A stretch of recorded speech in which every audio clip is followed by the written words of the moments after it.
भी बड़ी दिक्कत है। अब तुम सच ही सच बोलो तो तुम्हारा पहला तो घरवाली भग जाएगी।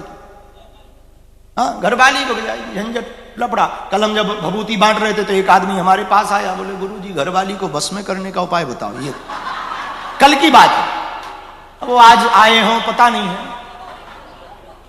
कल की बात, यही जकार्ता की बात है, भभूति बांटते बांटते कल की बात है। शायद यहां कहीं बैठे ही होंगे। आए नीचे हैं, नीचे हैं वो, आए हैं। हाँ, तो हमसे पूछ रहे थे घरवाली को बस में करने का उपाय बताओ, तो हमने भी जवाब दे दिया कि ये तो शंकर जी पे भी नहीं है। हाँ, तुम्हारी तो छोड़ो, फिर भी अब वो आज है नहीं तो हम उनको आज उपाय लिख के लाए हैं स्पेशली उनके लिए। उनको घरवाली में बस में करने का उपाय बताना होगा, तो हम जो है उपाय हम लाए हैं उनके लिए। खैर ये तो बाद में बताएंगे, खैर छोड़ो, ये बाद में बताएंगे। आज के जमाने में फायदे के लिए जीते हैं, बुरा ना मानना। दुनिया जितनी ऑनलाइन होती जा रही, इंसानियत उतनी ही ऑफलाइन होती जा रही। हाँ, ये हाल हो गया है। जितनी दुनिया ऑनलाइन होती जा रही, इंसानियत और मानवता उतनी। एक ही कमरे में पति पत्नी रहते हैं, 6 महीने बात नहीं होती, और बात भी होती तो व्हाट्सएप पर या टेलीग्राम। वो उसको मैसेज देते, हाउ आर यू, पानी ले आना। वो उधर से, मैं नहीं जाऊंगी, तू खुद उठा ले। और दोनों जुटे, तब तक बगल में बेटा बेटा मम्मी, वो भी ग्रुप में लिख रहा, मम्मी यदि जा रही हो तो थोड़ा सैंडविच ले आओ। हाँ, वो भी बगल में ही, बगल के कमरे में। और गजब गए, तो इतने ऑनलाइन हो गए। अब आजकल हमारे जमाने में तो ऑनलाइन वाला सिस्टम ही नहीं था हमारे। अब ऐसे हम कोई खास पुराने नहीं हुए हैं, आप हमको बिल्कुल, तुम बिल्कुल ओल्ड ही समझ लो। I am only 29 year old. हाँ, तो आप इतना पुराना भी हमको मत समझ लेना। फिर भी बता रहे कि हम जिस गांव में रहते वहां इतना ऑनलाइन फोन लाइन तो होता नहीं था। पहले तो ऑनलाइन तो रपाटा ही होता था।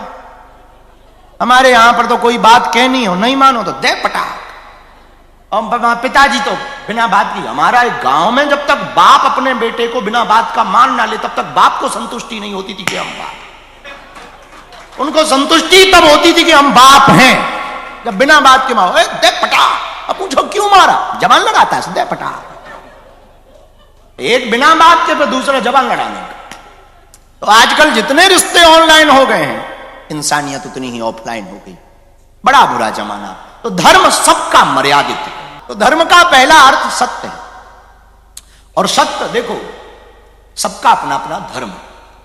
अग्नि का धर्म ताप है, जल का धर्म शीतलता है, सूर्य का धर्म तेज है, चंद्रमा का धर्म शीतलता, हिंसक जानवरों का धर्म हिंसा है, वैसे ही मनुष्य का धर्म मानवता है। वैसे ही मनुष्य का धर्म मानवता, सबका धर्म है। और ये इसलिए है ताकि एक दूसरे की बाउंड्री पार ना करे। सिंह का धर्म क्या है? हिंसा करके मांस खाना। लेकिन ये गाय का धर्म नहीं है। गाय का धर्म घास खाना। सिंह का धर्म मांस खाना और गाय का धर्म मांस खाना। और देखो, विचार बुरा ना मानना, आजकल वर्तमान में इंसान तो बहुत है, इंसानियत खोई गई। हाँ, आज के जमाने में लोग वायदे के लिए या कायदे के लिए नहीं जीते, फायदे के लिए जीते। पहले के जमाने में लोग फायदे के लिए नहीं, वायदे और कायदे से रहते थे। कायदे के लिए जीते थे, वायदे के लिए। डॉक्टर इतना ही कहता। बच्चे कितने? बोलो बोलो बोलो बोलो बोलो, अरे जरा जम से बोलो। 16 में 8 घंटे सिर्फ वर्क कीजिए। बिजनेस करते बिजनेस करो, जॉब करते जॉब करो, अथवा फिर पढ़ाई करते, सिर्फ 8 घंटे वही करो, कुछ मत करो। फिर एक सिंगल मैसेज भी मत देखो, सिर्फ पढ़ो।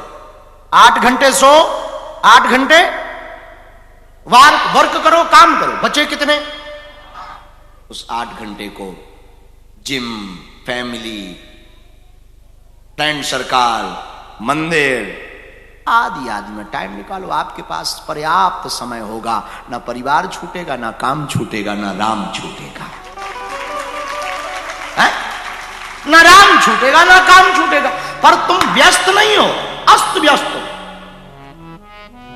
व्यस्त नहीं हो, अस्त व्यस्त हो, इसलिए परेशान हो। और कभी कभी तुम क्या करते हो, वह काम में राम ले आते और राम में काम ले आते। घर में तुम बिजनेस ले आते और बिजनेस में तुम घर को दे देते।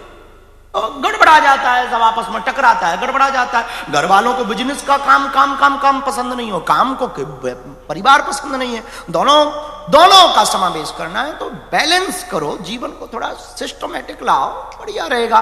कुछ नहीं करना पड़ेगा। हमारी एक बहुत अच्छी आदत है, जब हम कथा करते तो सिर्फ कथा करते, और जब दरबार लगाते तो सिर्फ दरबार, और जब मिलते हैं लोगों को तो सिर्फ मिलते हैं, और जब सोते हैं तो घोड़े बेच के सोते।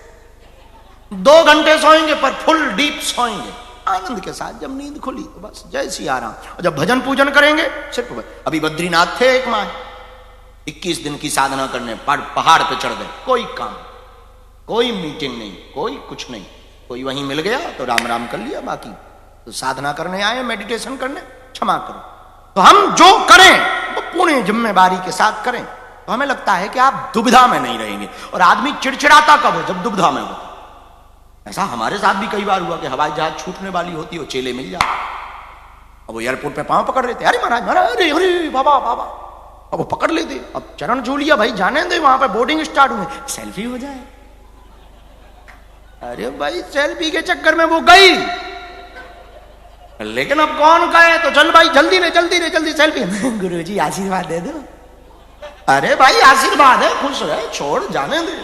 लेकिन अब वो नहीं समझ, गुरुजी एक मिनट, अरे 1 मिनट वो नहीं ठहरेगी, जाएगी फुर उड़ जाएगी चील गाड़ी। कृपा कर भाई। ऐसे समय पर बहुत लोगों को चिड़चिड़ापन आता है। क्या आता है? और आप लोग क्यों चिड़चिड़ाते घर में? घरवाली से ऑफिस का माइंड तुम घर में ले आते और घर का माइंड ऑफिस में ले जाते, इसलिए चिड़चिड़ाते हो। इसका सर्वोत्तम सॉल्यूशन यही है, जब जो करो फिक्स करके करो, उसका एक धर्म बनाओ। सोने का भी एक धर्म है, खाने का भी एक धर्म है, जीने का भी एक धर्म है, इंसान का भी एक धर्म है। धर्म का अर्थ है प्रेम। क्या है? धर्म का अर्थ है शांति बांटना, धर्म का अर्थ है दूसरों को दुख ना पहुंचाना, और अधर्म का इसके ठीक अपोजिट। आप दूसरों को अशांत कर रहे, दूसरों को परेशान कर रहे, हिंसा की बातें कर रहे, मानसिक प्रताड़ना कर रहे, आप धार्मिक नहीं अधार्मिक हो। तो धर्म है जोड़ने का काम, अधर्म है तोड़ने का काम। एक आदमी जकार्ता में, यहीं का था, नाम चंगीलाल था, सड़क से जा रहा था किनारे, उसको एक आम का बाग दिखाई दिया, मैंगो का बाग को क्या कहते हैं? हाँ, मैंगो गार्डन दिखाई दिया, आम का बाग, बगीचा दिखाई दिया। तो देखा किसने? तो जैसे ही आंखों ने देखा तो पैर चले। आम बढ़िया है, लंगड़ा आम है, दशहरी आम है, आपूस आम है, तरह तरह की वैरायटी के आम है। तो क्या गजब के आम है, खाने चाहिए। तो देखा आंखों ने, चला कौन? पैर।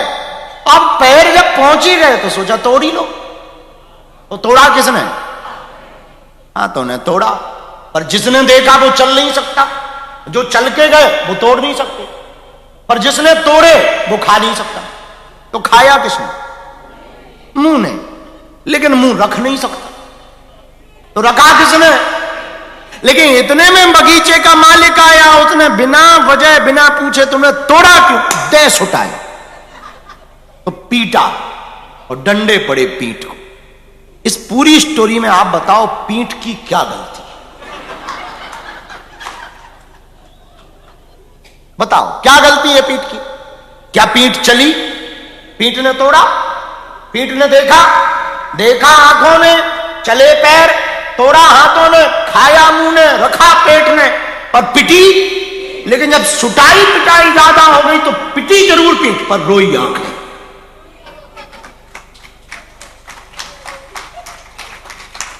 कौन रोया? बोलो बोलो बोलो बोलो। क्योंकि देखा किसने था। अब आपको समझ आया, पृथ्वी गोल है, ऐसे गोल है पृथ्वी। तो शास्त्र कहते जो कर्म आप करोगे वो भोगना पड़ेगा।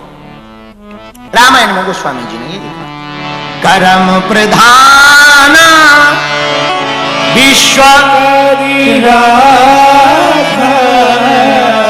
जो जस करही सो तस फल चाख। रामायण में गोस्वामी जी कहते हैं आप जो कर्म करोगे वो पाओगे, ये पक्का है, इसलिए बिना विचारे जो करे सो पाछे पछताए, काम बिगाड़े आपनो जग में होत हसाए, जग में होत हसाए चित्त में चैन ना पावे, खान पान सम्मान राग रंग मन ही न भावे, कहीं गिरधर कबीराए दुख कछु टरत न टारे, खटकत है जिए माए किए जो बिना विचारे।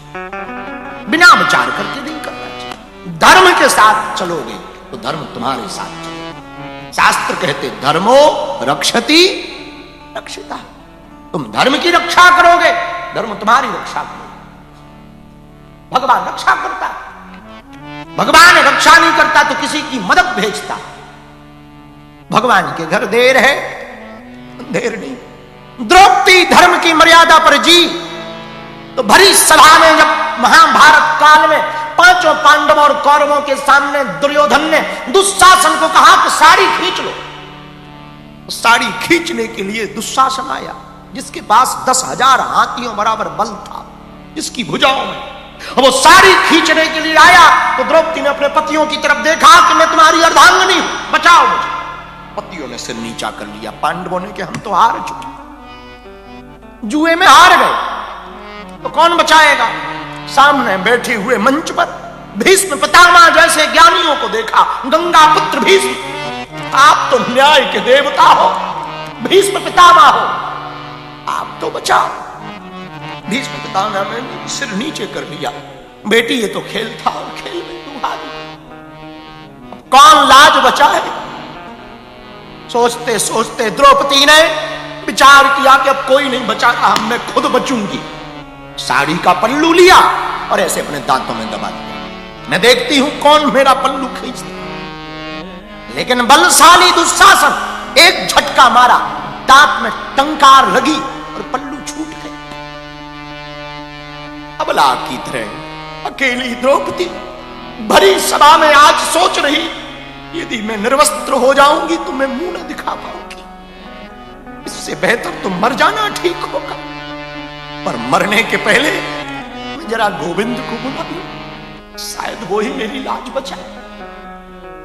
दोनों हाथ जोड़ दिए, नेत्र बंद करके एकदम ढीला छोड़ दिया। अब जो होना होगा सो होगा। दुशासन तू अभी खींच ले, मुझे मरना तो है ही है, मैं गोविंद की याद में मरूंगी, जीना किस काम का। हे गोविंद पाहि पाहि, हे गोविंद, हे माधव, हे मुरारी, हे चितचोर माखन चोर, हे वृंदावन के छैया नटवर नागरंदा, हे कृष्ण नंदन यशोदानंदन देवकी नंदन माधव, बचाओ बचाओ, रक्षा करो, ताई माम पाई माम पाई माम पाई माम कहती हुई द्रौपदी की साड़ी को दुशासन खींचने लगा। वो घूमने लगी, भगवान से नहीं रहा गया। भगवान ऊपर प्रकट भय, भगवान ने सोचा मैं बचाने जाऊंगा युद्ध हो जाएगा। भगवान ने लीला कर दी, साड़ी के चीर को बढ़ाना प्रारंभ कर दिया। दुशासन खींचता गया। अब तो चिंता में पड़ गया, नारी रीच सारी है कि सारी रीच नारी है, नारी में ही नारी है कि सारी ही की नारी। चिंता में पड़ गया कि नारी के बीच में सारी है कि सारी के बीच में नारी है, नारी ही की सारी है कि सारी ही की नारी है, नारी है सी नारी से ही सारी है कि सारी है सी नारी है।